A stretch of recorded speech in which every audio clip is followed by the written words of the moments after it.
Everyone, my name's Evan. I am a third-year medical student, and I'm going to help you have success on USMLE Step 1. I just took the test June 26th. I scored 257, and I had a lot of unique and not unique strategies, and I thought about it very critically, and I think that the way that I studied was really interesting, and I'd love to share with you and have you build on that educational foundation. What I'm going to do is I'm going to give you a lot of resources that were really useful to me and to many other people, resources that you know about, some that you might not know about, targeting this video towards first and second year medical students. Really, it's just out there for anyone who loves to learn, anyone who loves to learn in medical school and outside. What I'm going to do in this first video is I'll go through a practice question. I'll actually go through a Uworld Step 2 CK practice question that I'm currently doing now. And I'm going to just show you how I go through the question. The questions are actually pretty similar to the Step 1 questions. The content is pretty similar. They're don't seem to so far ask things like biochem and basic pharmacology principles, but other than that, it's pretty similar. And it kind of builds on that knowledge, so it'll be useful for you as well. One of the things that for me was useful, and I just want to add also, I'm gonna show you things that worked for me well in preparing for the step, and there were also so many things that didn't work well for me, and I might throw those in as we go along if they're helpful, but mostly I can show you things that I would do differently next time. Okay, so going forward, first video, I'm just going to be showing you the way that I'll go through this question.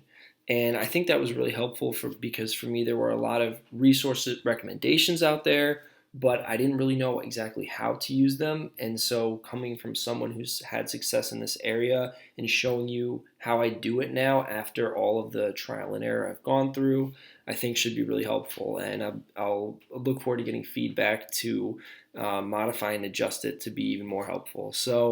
I think this time I'm just going to go through the question. Next time I'll show you how I take notes on it, which I do with Anki, the flashcard app. And I'll show you how I basically just do these practice questions, take notes with Anki, read a lot of different resources, but mostly the practice questions and the Anki were the most helpful things in preparing for the Step 1, in particular the practice questions. So let's get to it. So this is the Uworld Step 2 question bank. We're going to go to medicine, which is what I'm doing right now, do all the systems, and we're just going to do one question on the tutor mode.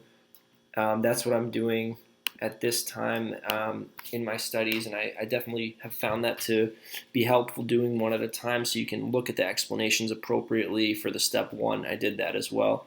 So I'll go through it and show you how I do it. So 55-year-old man comes to the clinic. Okay, we'll read through this together. This is what I'm focusing on right now: low energy and increased fatigability. And I'm going to put a link to this the website's USMLE because there was this article that was particularly helpful for me in a few weeks before the step. I actually read it in figuring out how to not get the questions wrong. When you really know the content, you just misinterpreted what they said because you didn't read the question carefully and in the right way. I was certainly guilty of rushing through them, and that's why I did this. So, low energy and increased fatigability. You want to start to create your differential there, thinking very broadly at first, as you would when taking the patient's history in clinic. Low energy, increased fatigability. So what am I thinking? So depression, hypothyroidism, things like that. Daytime sleepiness, occasional headaches, and sexual dysfunction. Okay. So still broad here. I don't really have a full idea yet. Nothing's popping into my head. Sleeps in a separate room. Okay, so now we're thinking about sleep apnea with this separate room from his wife. She finds his constant snoring annoying. Works for a landscaping company. Nothing too notable there. Hypertension, hypercholesterolemia. Okay, still I'm thinking sleep apnea on my differential, but you want to keep things broad in case anything pops out. I circled the medications because sexual dysfunction, definitely medications commonly cause that. He drinks 2 to 3 glasses of wine daily, probably unlikely to factor in here, does not smoke. But he has the hypertension, hypercholesterolemia. Blood pressure is certainly high, which is characteristic for the sleep apnea. BMI is 34, again characteristic for the sleep apnea. Cardiopulmonary exams normal.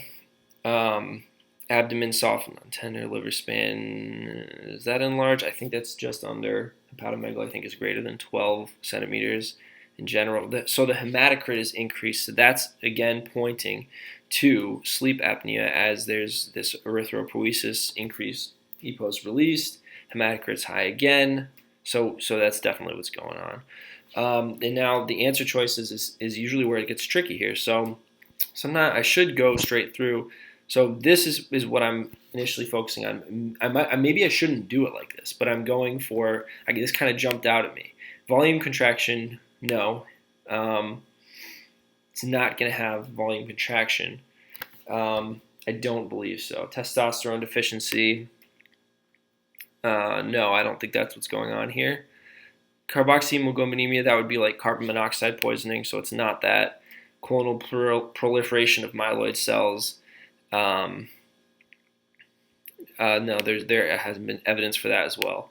Plasma volume contraction, it just doesn't seem to fit here. It can be kind of tricky, but okay, so that's what we ended up getting. So I don't think I'll go through the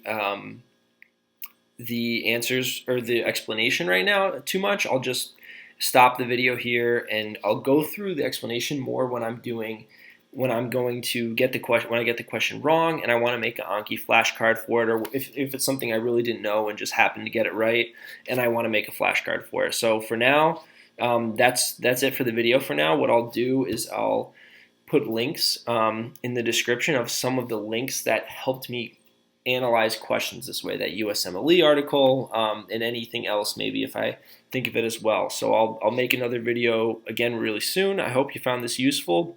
Like and subscribe if you liked it. I'd love to spread this around and contribute to the medical education community this way and keep this going. So thanks very much.